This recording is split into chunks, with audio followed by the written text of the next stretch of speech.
The Sacramento Kings wrap up week one of a very competitive and exhausting training camp that one Kings player is saying it's the hardest camp he's ever been a part of. I'll share who that is and more right here on Locked On Kings.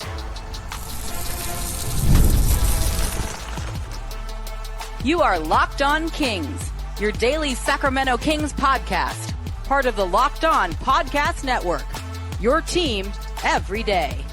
And now, ladies and gentlemen, it is that time for another episode of Locked On Kings.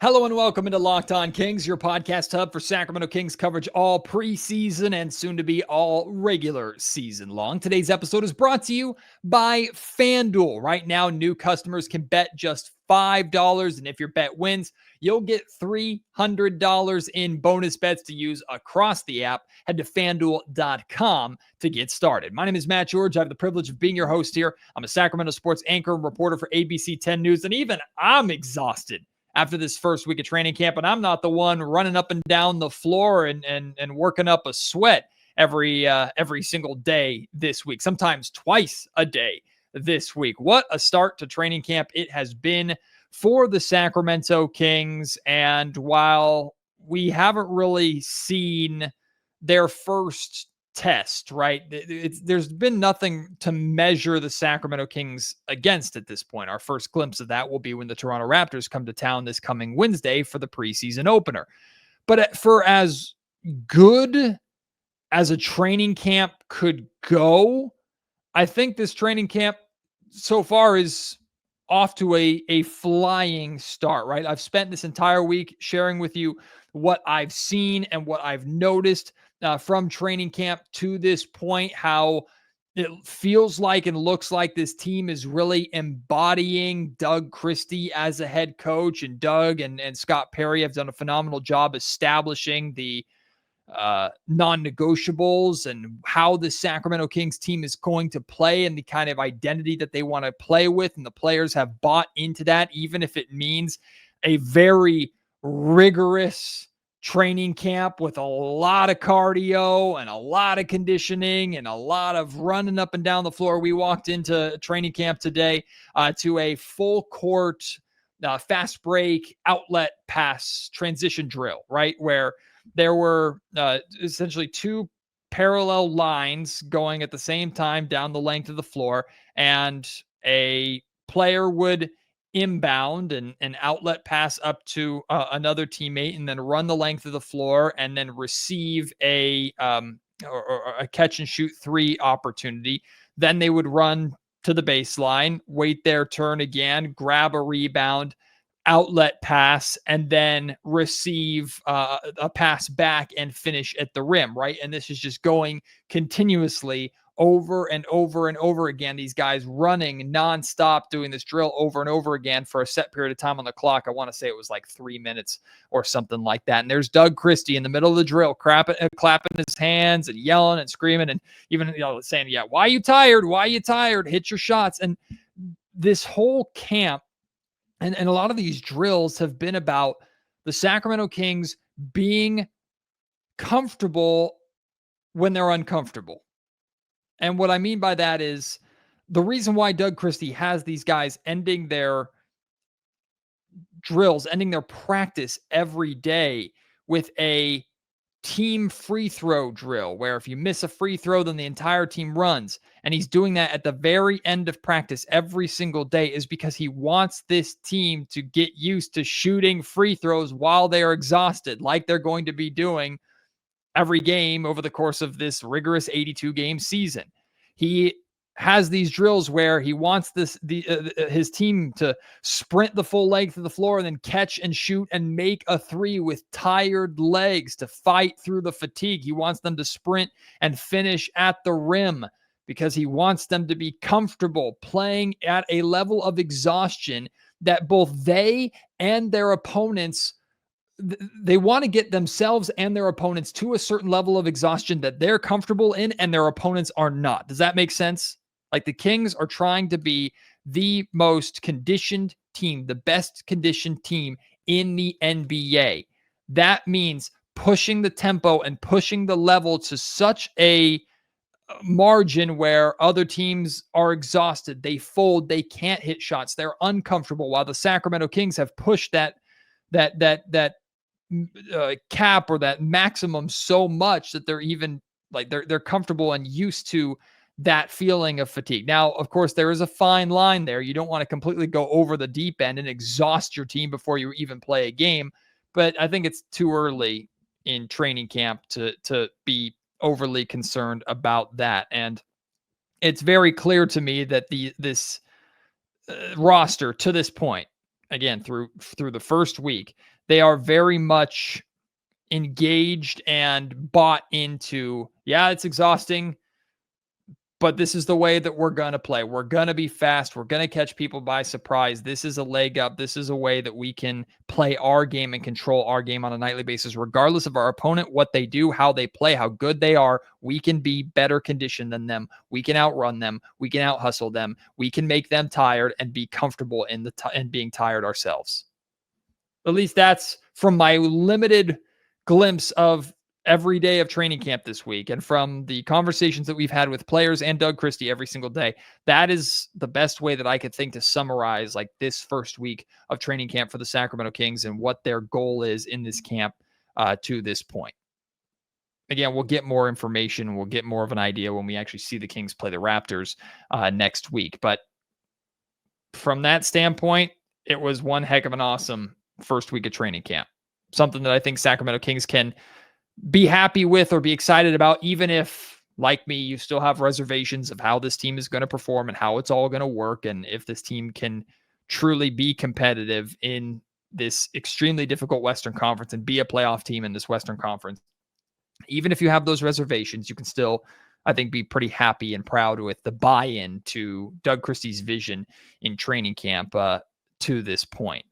Other takeaways, it seems like the Sacramento Kings rookies have really impressed. You're going to hear Drew Eubanks a little bit later on talk about Maxime Raynaud and Nick Clifford and how well the two of them are doing. You're also going to hear from Maxime Raynaud on this podcast today, but the two of them seem to have really impressed with how they've approached this training camp and how unrookie-like they are in that, in the sense that they're older rookies, so they seem to be attacking this camp and buying into this camp more veteran-like than you would expect from a first-year player. The rookies also today had to sing happy birthday with the entire team around them, had to sing happy birthday to one of the Kings media members or media relations members. And I don't know if it was more embarrassing for the poor media relations member or for the rookies who had to sing. I will say Maxime Raynaud carried the singing. He was definitely the loudest.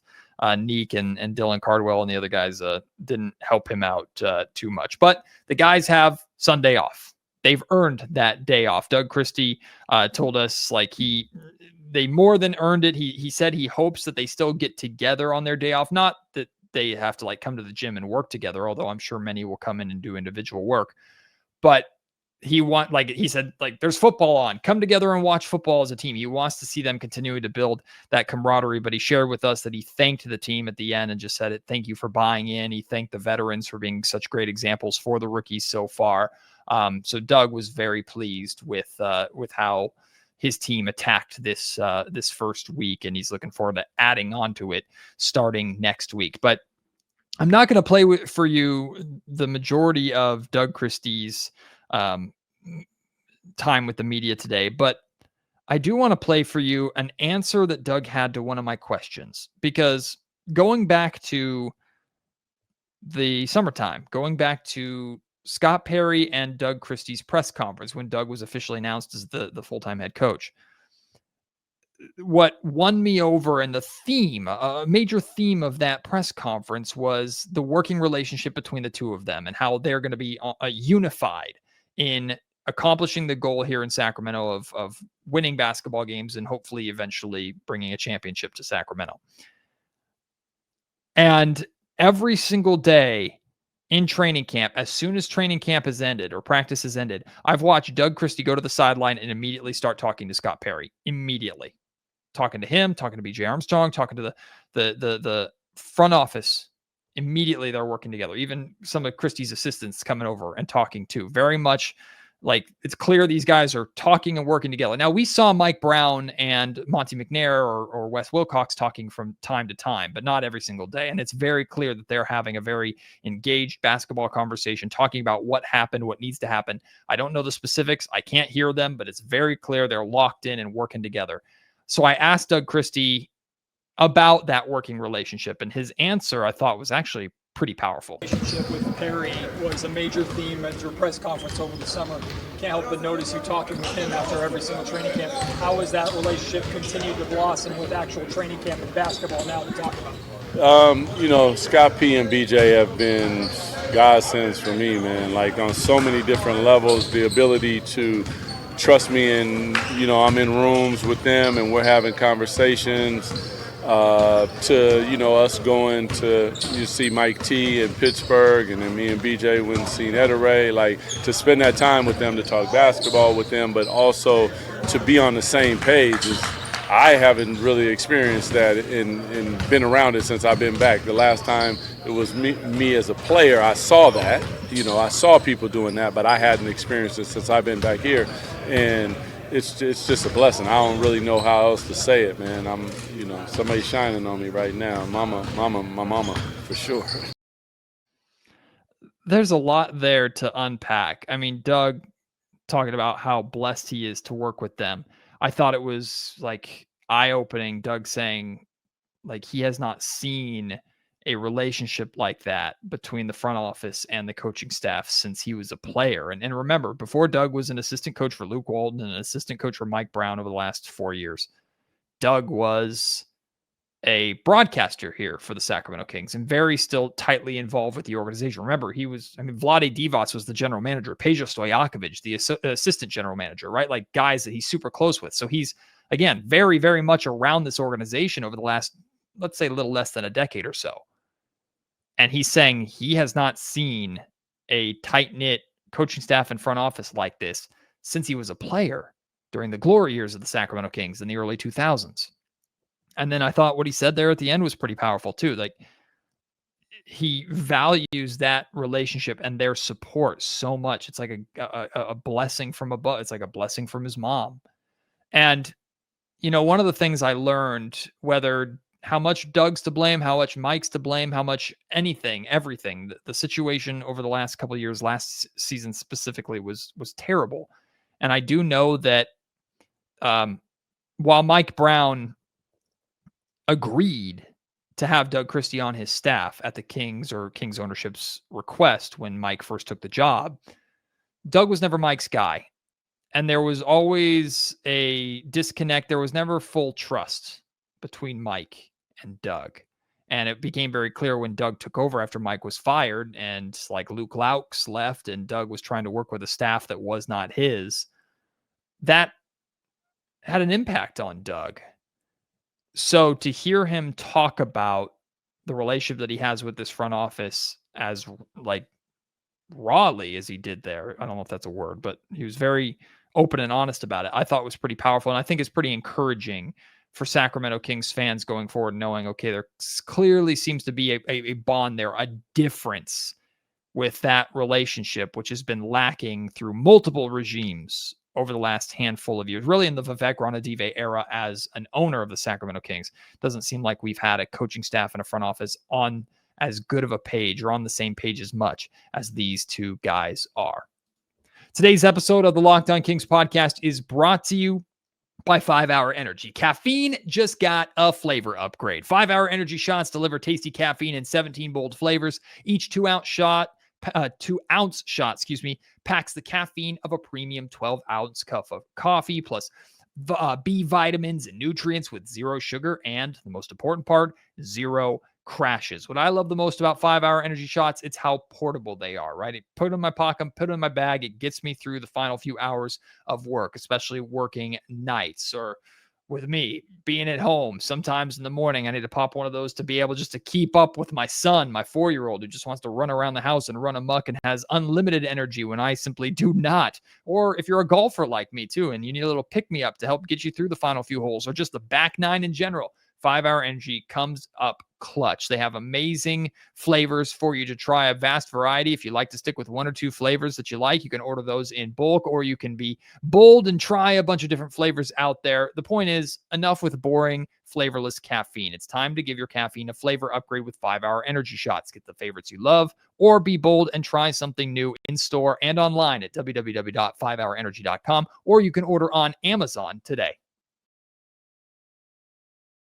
Now let's hear from Drew Eubanks. I'll be honest with you. When the Kings first acquired Drew Eubanks this summer, I was underwhelmed. It's kind of the same thing with Dario Saric. It's like, okay, it's a body, it's depth. Like they moved on from Jonas Valanciunas. They brought in Drew Eubanks. Drew fits more of the floor spacing, 3-point shooting center archetype than Jonas Valanciunas does. But I always looked at Drew Eubanks as a guy that was going to be a placeholder, keep the spot warm for Maxime Raynaud, hopefully. And he may very well be that.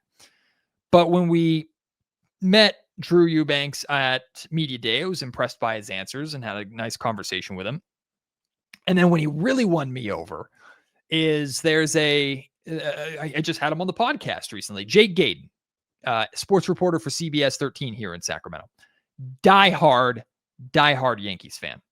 Well, apparently Drew Eubanks is a Boston Red Sox fan. If you know anything about the history between the Boston Red Sox and New York Yankees, yeah, they don't like each other very much. Well, the Yankees and Red Sox met in the wild card round of the MLB playoffs this year. And so Jake walks into practice earlier this week in a Yankee jersey.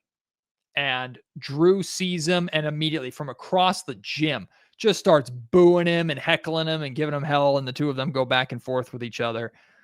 Yankees go on to win Game 3, the winner-take-all game to eliminate the Red Sox. Of course, Jake comes in the next day ready to rub it into Drew Eubanks' face, and Drew comes over and shakes Jake's hand, takes the high road, even though I'm sure it made him sick to his stomach. But he was giving Jake hell and had fun banter with us, so I'm like, you're great in my book in that case. So I've really enjoyed getting to know Drew, the person. Looking forward to seeing how Drew, the basketball player, fits with the Sacramento Kings going forward. But we got to speak to Drew about training camp today, and he had some very interesting things to say. It's been really good. Honestly, this is probably the hardest training camp I've had or been a part of. Just going, seems like every single day has been a 2.5, 3 hour practice where we're getting up and down, competing. It's been great so far. I've loved it. That's a good thing, not a bad thing? Yeah, great thing. Yeah. Because we're just going to be in better shape once the season starts, more connected. Thoughts on Maxime so far? Maxime, he's been great. He's been in here earlier than everybody. He'll get in the weight room and then he'll go out here on the court, but just his IQ's really high.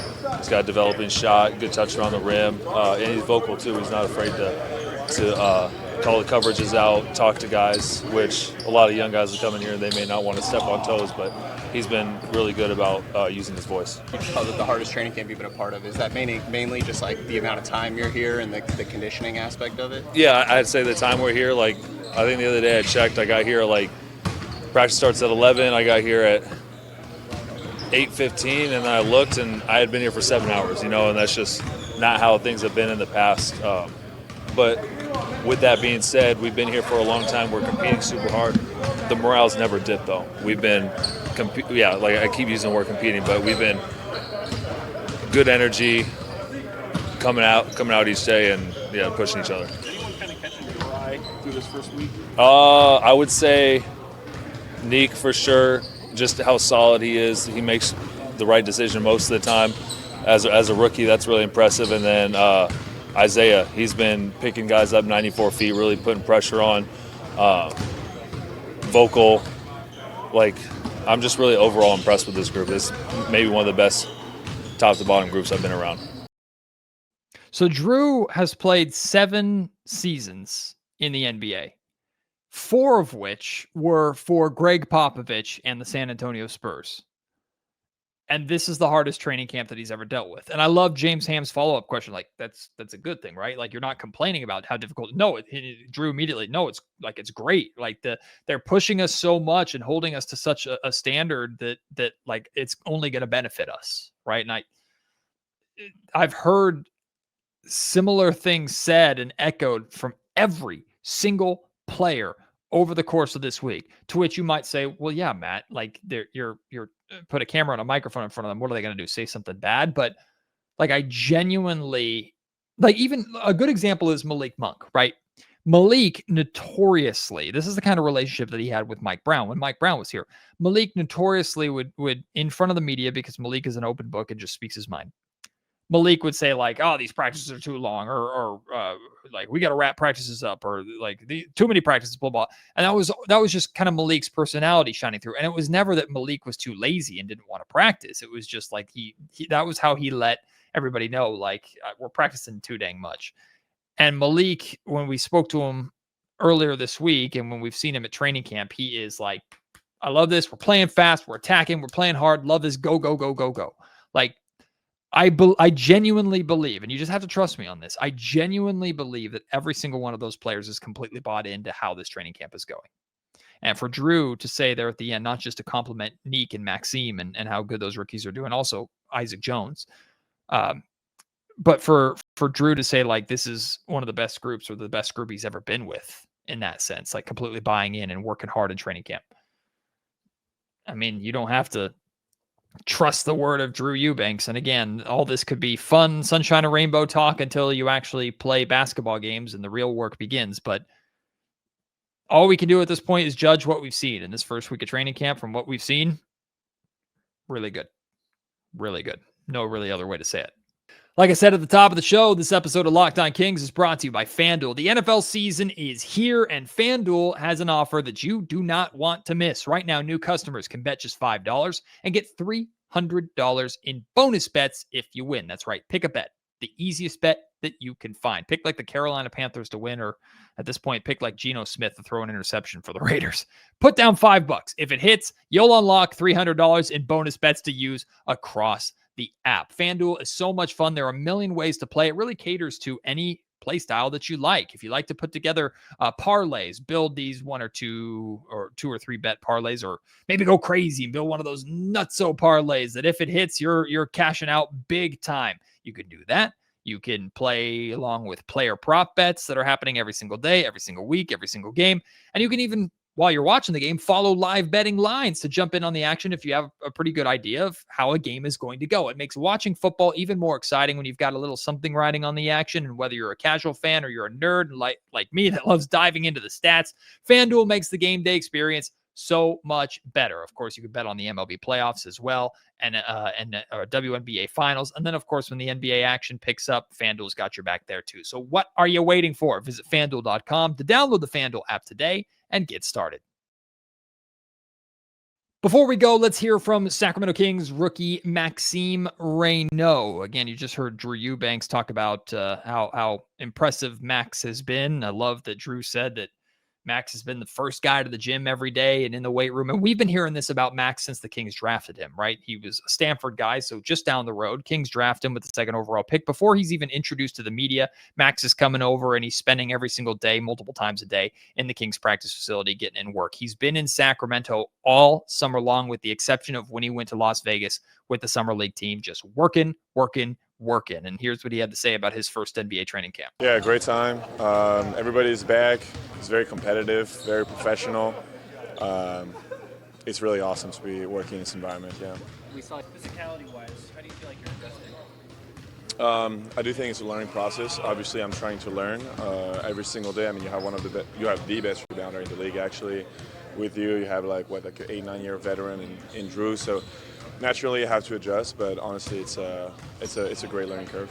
What's it been like battling against Domas? Obviously, super physical. How has that been for you? Well, I mean, it helps you. Like, you want to go against the best every day and improve as fast as possible. That's what's going on. You learn every little like veteran tips on like the rebounding, like the way he reads the defense, the way he defends himself. So yeah, it's been really awesome. Has there been a moment of like a sense of belonging, like I made it, I belong here, I can hang with this level of competition? I mean, for sure. I mean, as you mentioned earlier, we had a couple of games where we either beat the starters or like we were right there. So I think it's a good sign.